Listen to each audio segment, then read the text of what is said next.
Polling होगी तो साथ में एक टीम जाएगी जो वीडियोग्राफी भी करेगी और पोलिंग कैंडिडेट को भी इजाजत है कि वो साथ में अपने लोगों को भेज सकते हैं। लास्ट माइल तक भी हम लोग पहुंचेंगे। ये जस्ट कुछ ग्लिम्पसेस हैं, यानी जहां भी बूथ है, चाहे दियारा में जाना हो, चाहे बोट से जाना हो, कोई भी वोटर छूटे ना, ये हमारा प्रयास रहेगा। और आपके माध्यम से हम ये सबसे गुजारिश करेंगे, अपील करेंगे, रिक्वेस्ट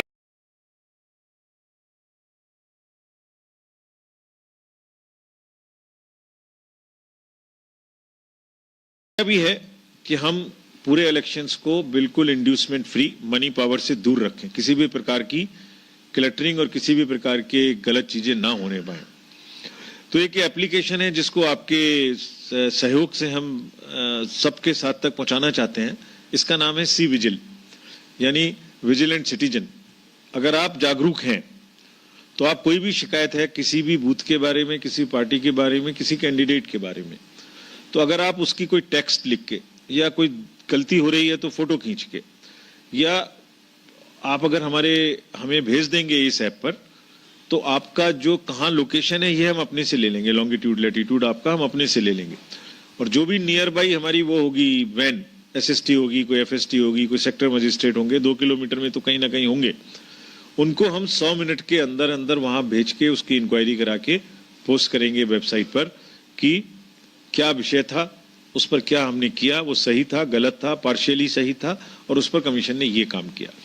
इसका बहुत लाभ मिला है और बिहार सीओ भी इसके बारे में एक सचेत कैंपेन चला रहे हैं ताकि सिटीजन्स भी, नागरिक भी, और बिहार में तो पॉलिटिकली नागरिक जागरूक हैं, तो वो गलतियां होने से रोकें। इससे हमें बहुत लाभ मिलेगा। जो पॉलिटिकल पार्टीज ने कहा था कि हमें बराबर की सुविधा मिलनी चाहिए, यानी अगर हम किसी चीज को मांगते हैं तो हमें पहले मिले, दूसरे को ना मिले, जो पहले मांगे उसको मिले, तो उसके लिए एक सुविधा पोर्टल की व्यवस्था है। तो जो भी कैंडिडेट या जो भी पॉलिटिकल पार्टी इस सुविधा पोर्टल पर पहले किसी एंटाइटलमेंट को अप्लाई करेंगे, उनको पहले मिलेगा, दूसरे को बाद में मिलेगा। तो एग्जाम्पल, यानी वो एक ग्राउंड उन्होंने कहा कि हमें चाहिए, एक्स पार्टी ने कहा और वाई ने उसके बाद कहा, तो एक्स को पहले मिलेगा। इसी तरीके से वोटर्स के मदद के लिए भी एक हेल्पलाइन है जिसको आप अगर डाउनलोड करेंगे तो आपको बहुत सुविधाएं और बहुत जानकारी उसमें मिलेगी। बीएलओ कौन है, पोलिंग स्टेशन कौन है, आपका कैंडिडेट कौन है, चुनाव का परिणाम क्या है, नए सर्कुलर्स क्या हैं, हर चीज इसमें देखने को मिलेगी। आप अपना नंबर डालें, आपको अपना एपिक भी डाउनलोड कर सकते हैं अगर आपका मोबाइल नंबर उसमें लिंक्ड है तो। फ्रेंड्स, एक और बहुत इंपॉर्टेंट जानकारी है, वो है नो योर कैंडिडेट, KYC। आप किसको वोट देने जा रहे हैं उसको जानने की राइट पब्लिक का है। You have a choice so that you take an informed decision. तो KYC में क्या आपको जानने को मिलेगा कि किसी भी कैंडिडेट की कोई क्रिमिनल बैकग्राउंड तो नहीं है। अगर किसी कैंडिडेट की क्रिमिनल बैकग्राउंड है तो इस पर आपको मिलेगी। साथ ही साथ प्रत्येक ऐसे कैंडिडेट को जिसकी क्रिमिनल बैकग्राउंड है उसको 3 बार न्यूज़पेपर्स में ऐड देना पड़ेगा कि उनकी क्या क्रिमिनल बैकग्राउंड है, और टीवी में भी देना पड़ेगा।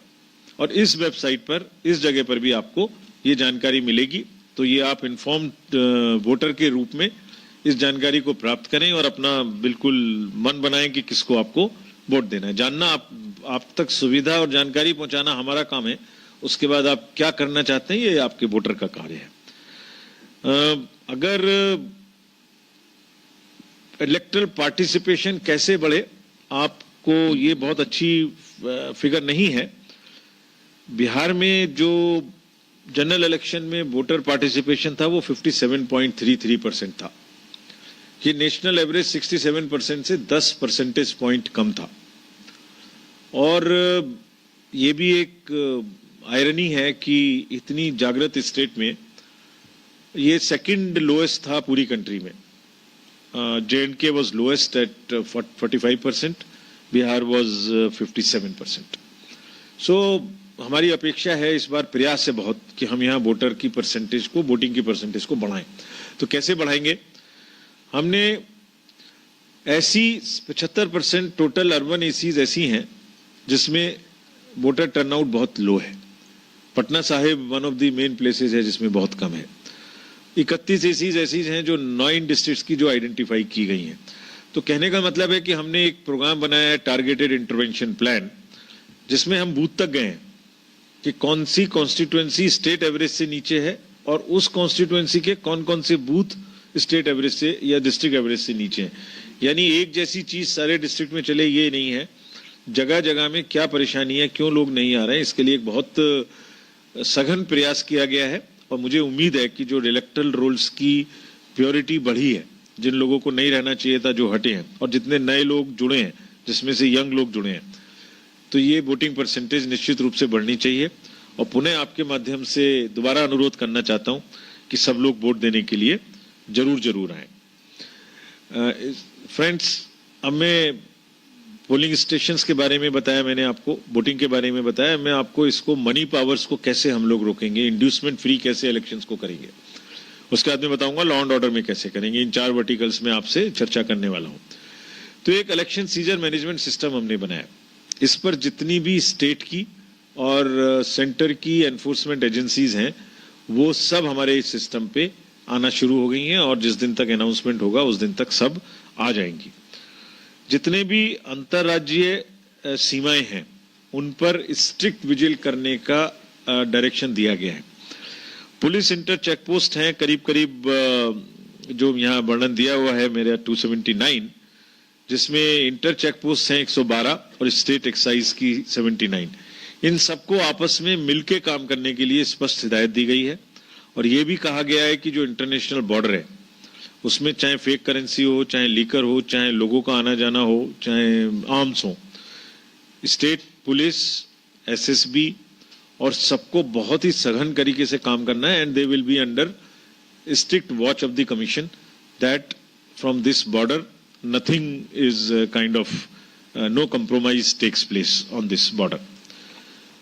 अगर हमने इतनी सारी एनफोर्समेंट एजेंसी से बात की, आज सुबह उनके साथ मीटिंग की, जिसमें state police, state excise, central GST, state GST, revenue intelligence, customs, airport, CISF, airport authority, state reserve bank of India, banking, railways. तो आप सोचेंगे कि इनको कहा क्या, इतने सारे लोग इकट्ठे हुए, तो उनको क्या डायरेक्शंस दी गई हैं। तो डायरेक्शंस दी गई हैं कि जिसका जो भी कार्य है मनी पावर को वो लोग बिल्कुल रोकने का काम करेंगे। आप अवगत हैं कि जो पीछे 11 इलेक्शंस हुए हैं उसमें बड़ी मात्रा में लोगों ने, इन्हीं एजेंसीज ने काम करके मनी के दुरुपयोग को रोकने की भरपूर चेष्टा की है, to the extent of around 3,500 crore. Liquor, cash और फ्रीबीज, इसके बारे में इंड्यूसमेंट फ्री इलेक्शंस रखने के लिए कमीशन पूरी तरीके से सजग है। और इनको कहा गया है कि इस विषय में जो 0 टॉलरेंस हम लोग रखते हैं। ये भी कहा गया है कि लीकर के बारे में जो भी यूपी बॉर्डर से या कहीं से भी शराब आ रही है, उसमें छोटे लोगों को तो वो जो लेके आ रहे हैं उनको तो पकड़ रहे हैं, बट पीछे जाएं जो उनके किंग पिन्स हैं, बड़े लोगों को पकड़ें जो इसमें ऑर्गेनाइज तरीके से माफिया में लगे हुए हैं।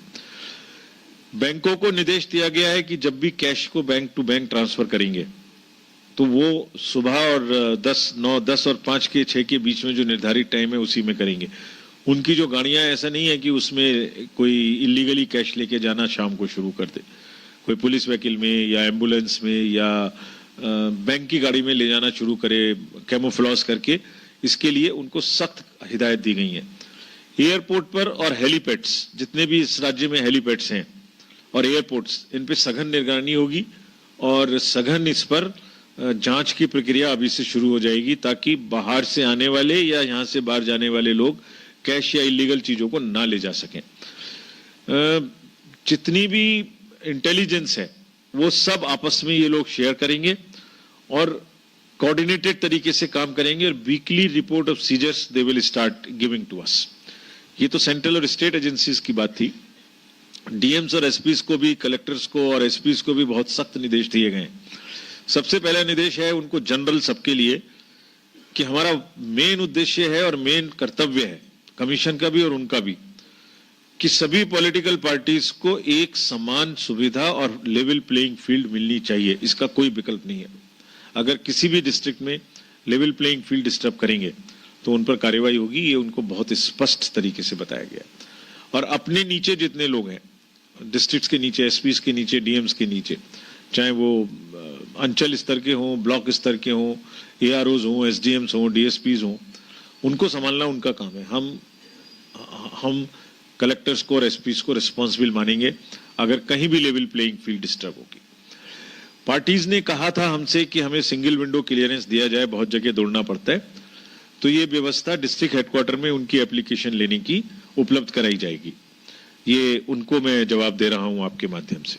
उन्होंने ये भी कहा था कि हमें 5 गाड़ियां मिलती हैं, तो 5 गाड़ियां वास्तव में कम है, उनको अब 14 तक गाड़ियां मिल सकती हैं। उनकी तो मांग डबल करने की थी, लेकिन हमारा एक फॉर्मूला है जिसके बेसिस पे हम देते हैं, तो अब वो 14 तक गाड़ियां उनको यहां से मिल सकती हैं। ये भी एक उनकी मांग थी कि एपिक जो है वोटर कार्ड सबको मिल जाए, तो ये वोटर कार्ड 99% वोटर कार्ड्स जो हैं हमने कहा है, और ये बात भी सब जगह डिस्ट्रीब्यूटर्स से और पोस्टल डिपार्टमेंट से हुई है। मार्च के 10 तारीख तक देर से देर, इलेक्शन से पहले निश्चित रूप से सबको वोटर कार्ड जिनके बने हैं वो मिल जाएंगे। एक और डिमांड थी उनकी कि जहां तक हो पोलिंग पार्टीज को पोलिंग स्टेशंस पे ज्यादा सीएपीएफ दिलाया जाए, तो ये सीएपीएफ उनको हम जहां तक है हर पोलिंग स्टेशंस और जितने भी वल्नरेबल पोलिंग स्टेशंस में सब में दिलाएंगे।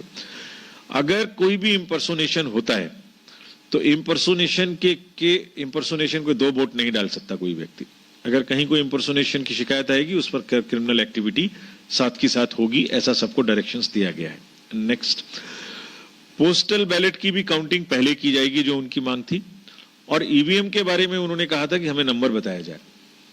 ईवीएम का जब भी मूवमेंट होगा, जब भी फर्स्ट लेवल चेकिंग हो चुकी है, जब भी सेकंड लेवल रैंडमाइजेशन होगा, फर्स्ट लेवल रैंडमाइजेशन होगा, हर समय पे पॉलिटिकल पार्टी या उनके कैंडिडेट्स मौजूद रह सकते हैं, उनको इनवाइट किया जाएगा ताकि उनके सामने में सब कुछ हो।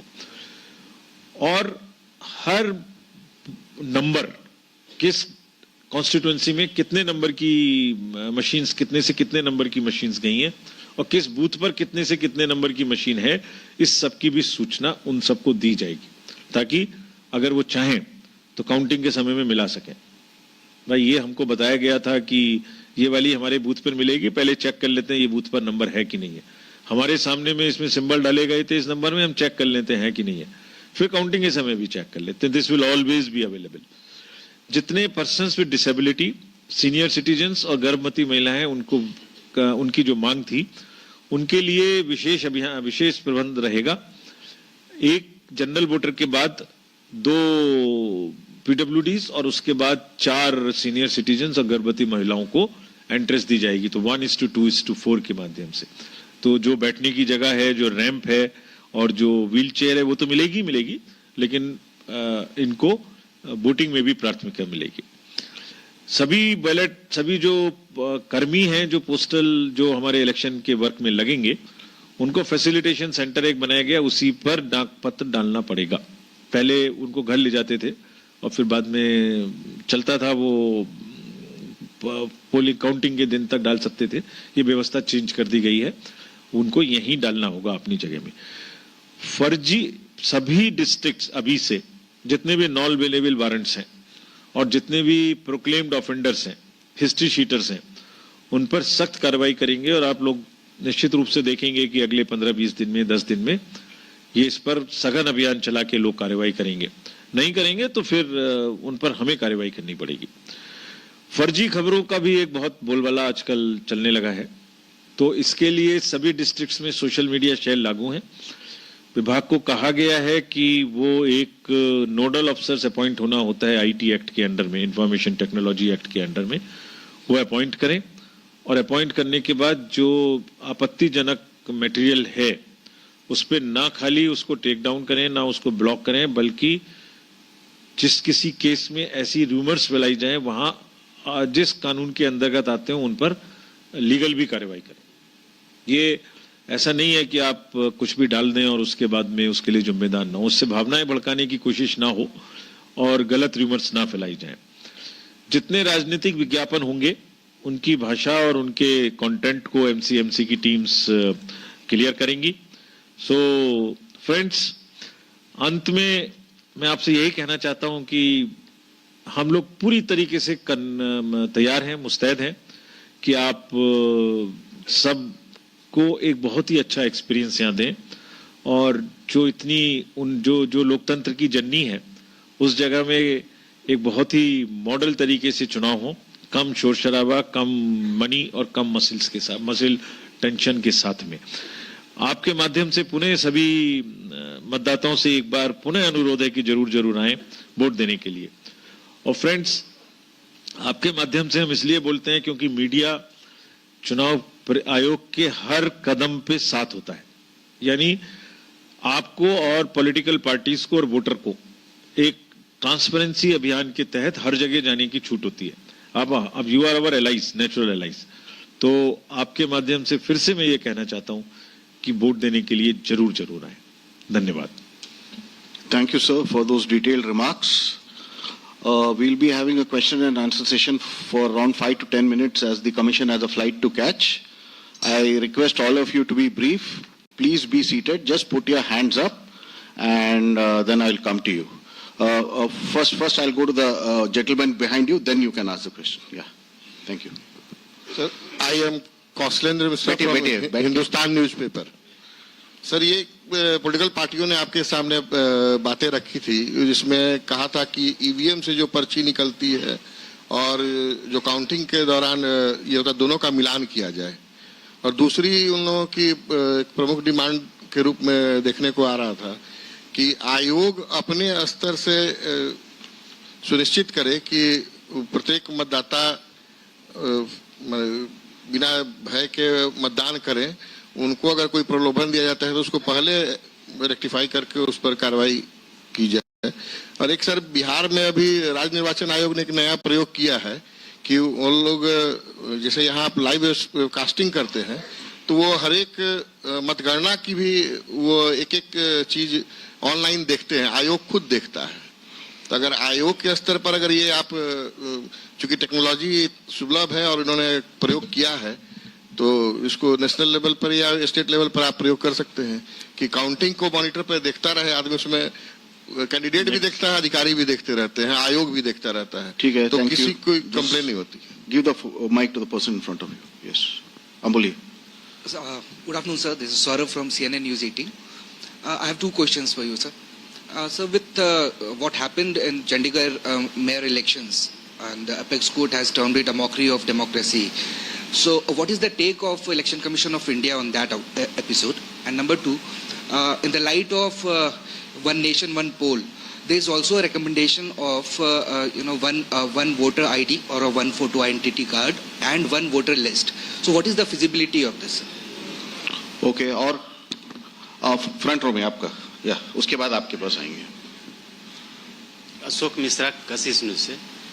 Can you repeat yourself? We couldn't hear you properly. Bihar के राजनीतिक दलों के प्रतिनिधियों ने आप लोगों से मांग किया कि जो 5 फेज या 7 फेज में जो आप चुनाव कराते हैं उसको कम किया जाए। क्या आयोग यह मानती है कि अधिक फेज में चुनाव होने से कहीं न कहीं राजनीतिक दलों की परेशानी बढ़ती है? और बिहार जैसे जब से यूं कह लीजिए कि इलेक्शन कमीशन की बेहतर नजर रही है, तो अब तो अप्रिय घटनाओं में भी काफी कमी आई है। तो ऐसी परिस्थिति में कम से कम फेज में चुनाव हो, यह क्या आयोग सुनिश्चित करेगा क्या? धन्यवाद। Can you introduce yourself? I missed. क्या आपका नाम और परिचय? अशोक मिश्रा, संपादक कशिश न्यूज। ओके, फोर्थ रो में, थर्ड रो में। मैं कमल कांत सहाय, सीनियर कॉरेस्पॉन्डेंट यूएनआई पटना। मेरा चीफ इलेक्शन कमिश्नर साहब से सवाल है कि उन्होंने बहुत अच्छा कहा कि बिहार लोकतंत्र की जननी है, और ये आपको भी मालूम है, जब पिछली बार चीफ इलेक्शन कमिश्नर के रूप में अरोड़ा साहब आए थे पटना 2020 का कोरोना पैंडेमिक के समय में, तो बिहार को यह भी गौरव प्राप्त है कि कोरोना पैंडेमिक में पूरे वर्ल्ड में बिहार में सबसे पहले चुनाव हुआ था। तो हमारा आपसे ये सवाल है कि कई पार्टियां आपसे मिल चुकी हैं, तो सबसे पहले है कि अभी जो भी इलेक्शन होता है तो इलेक्शन का क्रेडिबिलिटी और सेंसिटी अगर मेंटेन रहे तो सबसे बड़ी बात है, लोकतंत्र की खूबसूरती है। तो बराबर ये सवाल आ जाता है ईवीएम पर, और फिर से एक सवाल आ रहा है ईवीएम पर कि प्रधानमंत्री जी 370 प्लस की दावा करते हैं, तो बहुत से पार्टियां ने उठाया ये सवाल कि फिर भी लगता है कि ईवीएम का टेम्परिंग की बात है इंटरनल वे में। तो इस तरह से चीफ इलेक्शन कमिश्नर साहब जो पहले थे अरोड़ा साहब, उन्होंने कई बार इसका प्रयास किया था कि ईवीएम की क्रेडिबिलिटी बनी रहे। आप अपने कार्यकाल में और अभी लोकसभा चुनाव के पहले आप क्या इसके लिए करेंगे कि ईवीएम की क्रेडिबिलिटी पर कोई डाउट ही ना हो, कोई इस पर सवाल ही ना हो, और ये विवाद जो हर कुछ दिन पर उठता रहता है, ये विवाद जो है सो सदा हमेशा के लिए सर्वदा के लिए समाप्त हो जाए। एक सवाल। दूसरी बात ये मैं कहना चाहूंगा कि हाल ही में सुप्रीम कोर्ट ने इलेक्टोरल बॉन्ड पर एक अच्छा निर्णय लिया है कि इलेक्टोरल बॉन्ड को उन्होंने एक तरह से कह दिया कि बिल्कुल गैर कानूनी है और इसको खत्म कर दिया एक तरह से, और आदेश भी है एसबीआई को कि भाई आप वेबसाइट पर डिटेल्स जारी कीजिए, और वो पैसा आपका इलीगल पूरा डिक्लेयर कर दिया गया, तो जो पैसा आपने प्राप्त किया, जो पार्टियां ने पैसा प्राप्त किया, वो भी इलीगल हो गया। आप बहुत अच्छा अभी आपने कहा कि पैसा का मिसयूज ना हो, पैसा का दुरुपयोग ना हो, तो आप जो स्टेट बैंक की बात, जो बैंक की आप बात करें, एक second, We got a question. ठीक है. एक We'll second, answer. Thank you. हाँ Sir. बैंक मैं कंटिन्यू कर सकता हूँ ना? No, we just got your questions. Thank you. We'll just give answer. अच्छा, अब आपके आंसर का इंतजार कर, उसके बाद मैं सवाल करूँ। सवाल Sir, आप just कर चुके हैं। एक हो गया भाई, सवाल। एक सवाल, वन मोर क्वेश्चन। ये जो बिहार में जो बात है कि ये जो सिंपल बात है कि वीवीपैट स्लिप को दिखा दिया जाए ताकि लोग आश्वस्त रहे, छोटा सा बात है, तो ताकि हमने जिसको वोट दिया वो कम से कम उस पार्टी को वोट दिया। ठीक है. Thank you. जो we'll take wait. मैं इसका उत्तर दे देता हूं पहले, उसके बाद एक राउंड और ले लेंगे, उतना टाइम है।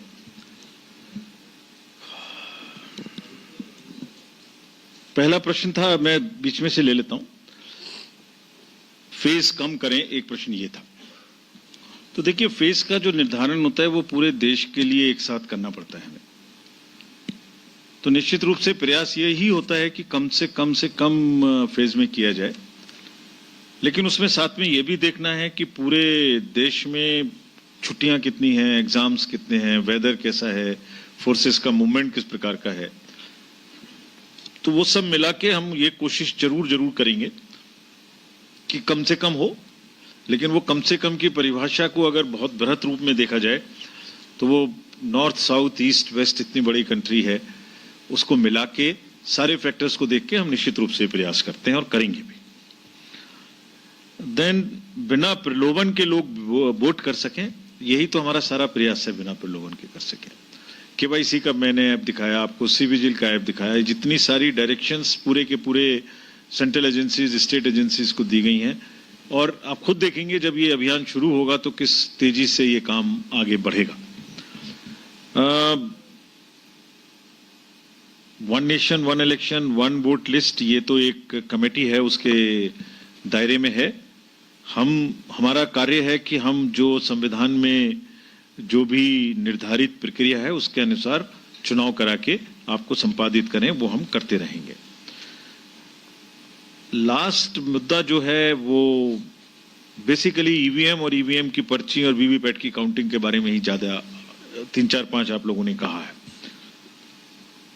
तो ये हर चुनाव से पहले होता है, बार बार होता है, और बार बार इसका उत्तर मिलता है। और उत्तर मिलने की क्या प्रक्रिया है, कहां से मशीन चली, आपने कभी, अभी हमने इसके 3-4 वो दिए हैं आंसर्स। एक तो हमारी वेबसाइट पे जाइए, 100 से प्लस इसके आंसर्स हैं। तो जो भी कोई प्रश्न पूछता है उसका इमीडिएट आंसर, जैसे आपने अभी मुझसे प्रश्न पूछे, तो इसका आंसर हम आपको तो यहां देंगे ही देंगे, साथ ही साथ अपनी एफएक्यू में भी डाल देंगे, ताकि आपके साथ साथ बाकी लोग भी, पब्लिक एट लार्ज इसको समझ ले। तो 100 से प्लस क्वेश्चंस ऐसे हो चुके हैं ऑलरेडी, आप एक बार ध्यान से पढ़िए उनको। उसके बाद में उसके बारे में 4 बुक्स भी बनाई जा चुकी हैं कि 40 साल में इसका सफर कैसा रहा। उस सफर में जब से ये चली हैं, जब से किस तरीके से पार्टियां जीतती रही हैं और कैसे सत्ता में जो पार्टियां हैं वो बदलती रही हैं, और उसका एक चार्ट भी लगाया गया है, ताकि उसके अपने रिजल्ट्स की विश्वसनीयता पर आपको खुद प्रमाण देख के पता लग जाए। तो मतलब मुझे प्रमाण देने की ना जरूरत पड़े, परिणाम ही जो है ना वो प्रमाण बन जाए। ये आप एक बार देखें जरा उस पे जाके साइट पे। उसके बाद में वहां करीब करीब 25-30 कोर्ट के ऑर्डर्स भी डाले गए हैं, जो डिफरेंट हाई कोर्ट्स और सुप्रीम कोर्ट के ऑर्डर्स हैं, जिसमें पूरी की पूरी इतनी बड़ी बड़ी मोटी मोटी जो आपने बात कही उसके पिटिशंस थी, और उस पिटिशंस पे इतने ही बड़े बड़े हमारे भी जवाब थे। तो एक संस्था ने जो एस्टेब्लिश्ड प्रोसीजर है वो भी देख चुकी है। वो एक इतनी मोटी किताब हो गई है अब जो हमने नेट पे डाली है अभी, उसमें सारे हाई कोर्ट्स के और सुप्रीम कोर्ट्स के ऑर्डर हैं। उसको भी एक बार जरा आप देखेंगे तो आपके माध्यम से आपको भी मिलेगा एक चीज, और क्वेश्चन भी ज्यादा शार्प कर पाएंगे फिर मुझसे पढ़ने के बाद। ये तो एक परसेप्शनल क्वेश्चन है, लेकिन उसके बाद ज्यादा अच्छे से पूछ पाएंगे अगर कोई और डाउट रह गया। ये जो निर्धारित प्रक्रिया है, जो सुप्रीम कोर्ट का ऑर्डर है उसके अनुसार, और जो हमारा कन्विक्शन है उसके अनुसार जो एक निर्धारित प्रक्रिया है उसी हिसाब से हम कार्य करेंगे इसके बारे में। That's all. चंडीगढ़,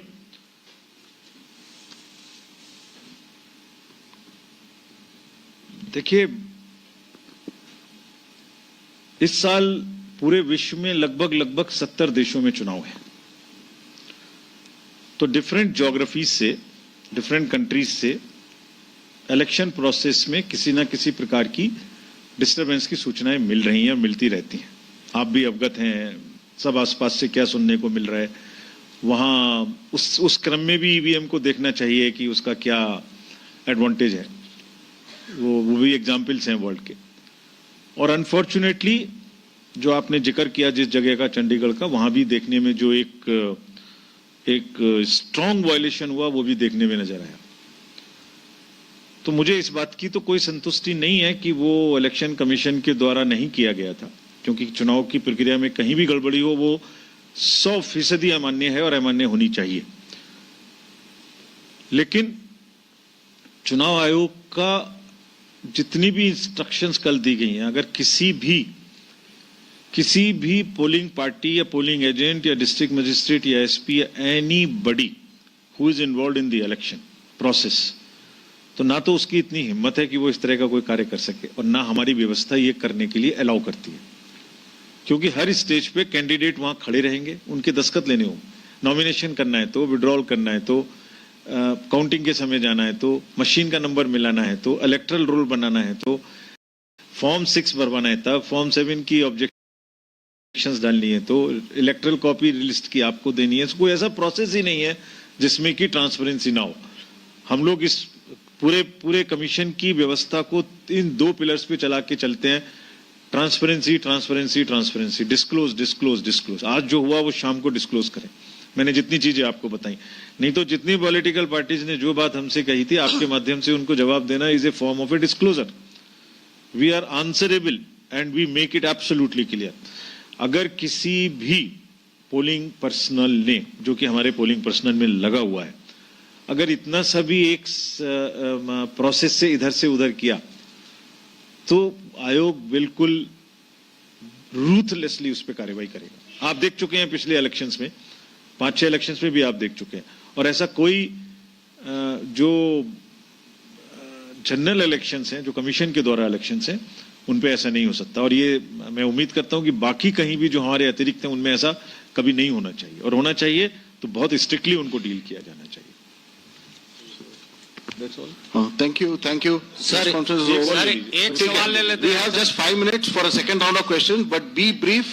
और 2-3 क्वेश्चन मत पूछिए। आप लास्ट रो में आपने बहुत क्वेश्चन पूछ लिया। आप पूछिए। सर एक मेरा सवाल, एक सवाल। किशोर दुबे wait, दैनिक भास्कर से, Let him ask. Yeah. अभी तक आयोग किन किन राज्यों का दौरा कर चुका है और कब इलेक्शन की घोषणा होने वाली है? ठीक है।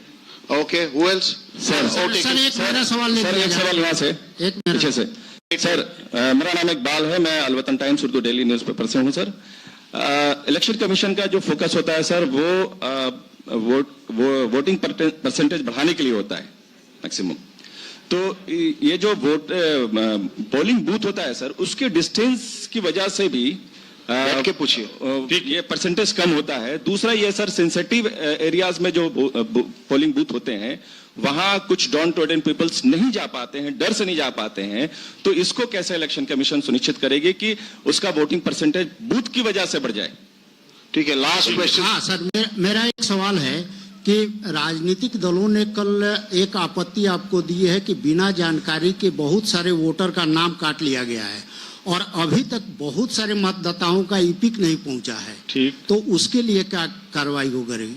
दूसरा ये सर कि इस चुनाव में कितने दागी अधिकारियों को आपने हटाया है, अगर उसकी सूचना अभी मिल तो आए जाए हैं। अरे जो पहले से दागी है, जो पहले से दागी है, उनका काम नहीं लिया जाएगा। Thank you. Thank you sir, please. ले लीजिए, 2 और ले लीजिए, एक इधर से ले लीजिए। हेलो हेलो सर, एक सवाल और है सर। हाँ, एक पूछ सकते हैं सर सवाल? मैंने जवाब दे दिया इसका, फिर भी दे दूंगा। सर मेरा एक लास्ट सवाल सर, एक सवाल और है सर। मेरा एक सवाल सर बैठ के कि आपने बोला सर कि रूरल एरिया में जो है सर, रजनीश बोल रहा हूँ सर, न्यूज 18 चैनल पटना से। मेरा सवाल ये है सर कि नहीं, एक एक करके चुनाव में अभी जिस प्रकार से 2024 है लोकसभा चुनाव है, इससे पहले भी राज्यों की जो खर्च की सीमा थी वो निर्धारित थी। हम जानना चाहते हैं कि इस बार सर्वाधिक जो खर्च की सीमा है किस राज्य की है, और बिहार की सर्वाधिक खर्च की सीमा क्या होगी sir? So let me answer this questions. पहला है दौरे और घोषणा। तो ये पहले हम आंध्रा, उसके बाद उड़ीसा, उसके बाद बिहार का दौरा हो चुका है हमारा, और अब कल से तमिलनाडु का दौरा शुरू है। तो एक के बाद एक दौरा शुरू है, फिर लास्ट में यूपी, वेस्ट बंगाल, JNK, इन सब के बाद में असेसमेंट करने के बाद हम घोषणा करेंगे। और जब घोषणा करेंगे तो सबसे पहले आप ही को पता लगेगा और किसी को पता नहीं लगेगा। ये कोई भी कितनी कोशिश कर ले, प्रेस के अलावा फर्स्ट टाइम किसी को पता नहीं लगेगा। पोलिंग स्टेशंस का जो डिस्टेंस है उसके लिए मापदंड निर्धारित है, 2 किलोमीटर के अंदर पोलिंग स्टेशन होना है, लेकिन कहीं कहीं ज्योग्राफिकल प्रॉब्लम्स की वजह से नहीं हो पाता है। जहां भी नहीं हो पाएगा वहां फेयरलेसली लोग वोट देने आ सकें, इसके लिए व्यवस्था करने की सबको इंस्ट्रक्शंस दी गई हैं स्पष्ट। और खास तौर से जैसे दियारा एरिया है जहां थोड़ा सा डिस्टेंस हो सकता है, लोग ना आए जाए, जाने की दिक्कत हो, वहां भी कोई रोके नहीं, कोई परेशानी ना हो, इसके लिए विशेष व्यवस्था इस बार के चुनाव में वहां की जाएगी। कुछ पोलिंग पार्टीज, पोलिंग स्टेशंस भी वहां सेटअप किए जा रहे हैं। दागी और नॉन दागी ना बोलें, लेकिन जो लोग अपनी जिम्मेदारी नहीं निभाएंगे इलेक्शन में या पहले नहीं निभाए, उन पर समेकित रूप से असेसमेंट आकलन करने के बाद में चुनाव आयोग जब भी घोषणा होगी उसके आसपास या उसके समय में निर्णय लेगा। जो डिलीशन है उसका मैं आपको पहले ही बता चुका हूं। पूरे राज्य में 16 एक डिलीशन का हिसाब किताब लिस्ट वो दी जा चुकी है। 16.7 लाख डिलीशन पूरे लोकतंत्र की धरती पर, उसके विषय में हमें आपको बताऊंगा कि क्या तैयारियां हम लोगों ने की हैं।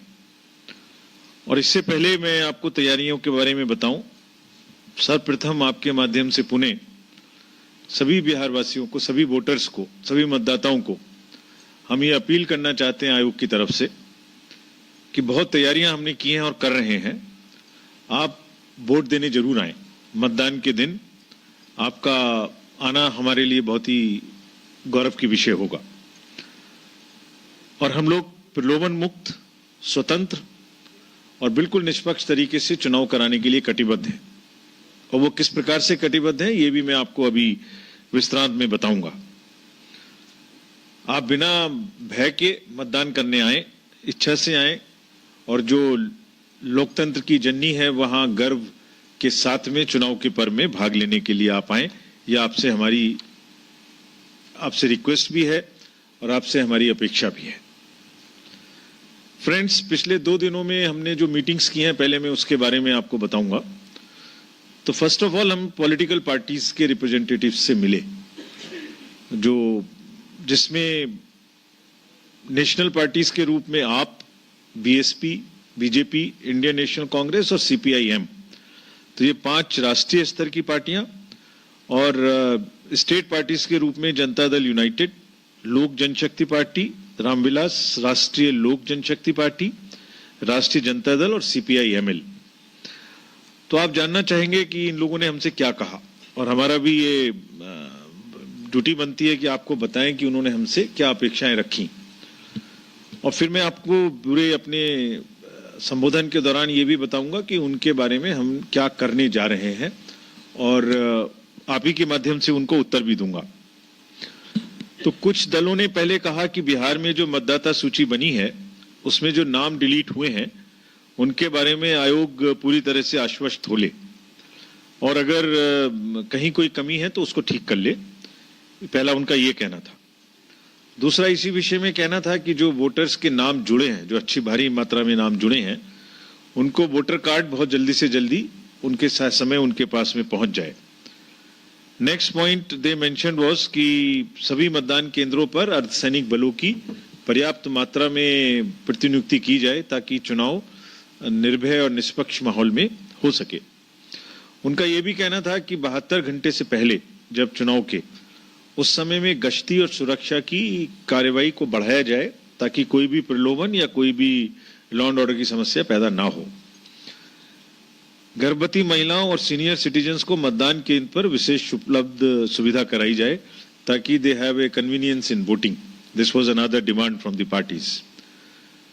कुछ पार्टीज ने कहा कि आप मतदान केंद्रों में ऐसी व्यवस्था कीजिए कि जो 1500 के करीब वोटर्स हैं तो या तो उनको घटाएं या व्यवस्था ऐसी करें जिससे उनको असुविधा ना हो। जो लोग डुप्लीकेट वोट देने के लिए किसी दूसरे का वोट देने आते हैं उन पर सख्त से सख्त कार्रवाई की जाए। Impersonation should be arrested. This is what was the another demand of the political parties. उनका यह भी मांग था कि जो परमिशंस उनको लेनी पड़ती हैं बहुत सारी, जिसमें वीडियो वैन की परमिशन हो, एलईडी वैन की परमिशन हो, या जो जगहें जहां पर उन्हें भाषण करने हैं उसकी सुविधाएं हो, क्योंकि पार्लियामेंट्री कॉन्स्टिट्यूएंसीज कई जिलों में है तो उनको एक जगह से वो सुविधा मिल जाए, सिंगल विंडो क्लियरेंस किया जाए। एक पॉलिटिकल पार्टीज ने यह भी कहा कि उनको सिर्फ 5 गाड़ी मिलती हैं नेशनल लेवल स्टेट लेवल पे, तो इनकी संख्या कम है।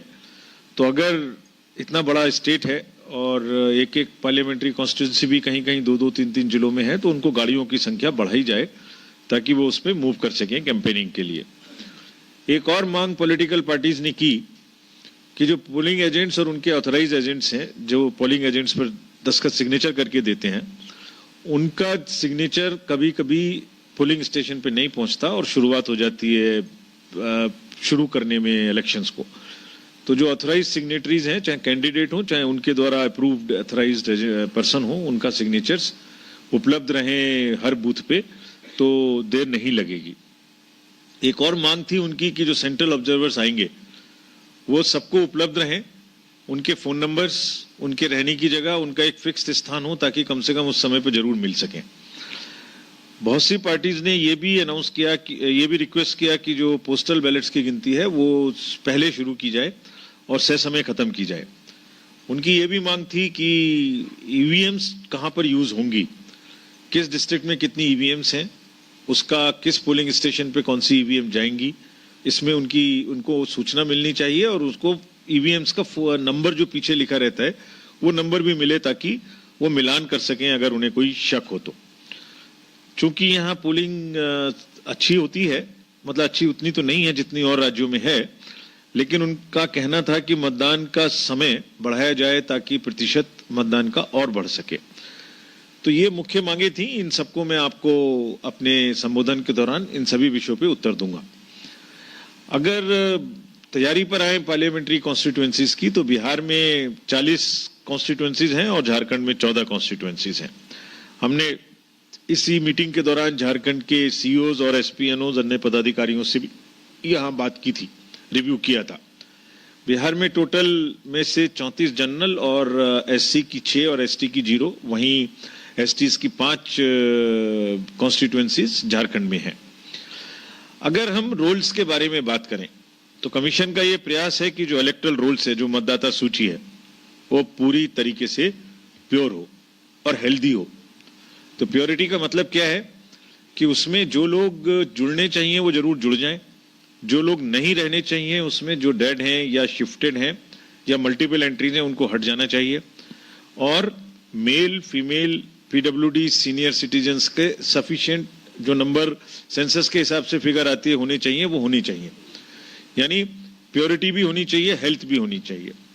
तो बिहार में टोटल 7.64 करोड़ मतदाता हैं, जिसमें से 4 करोड़ मेल और 3.6 करोड़ फीमेल मतदाता हैं।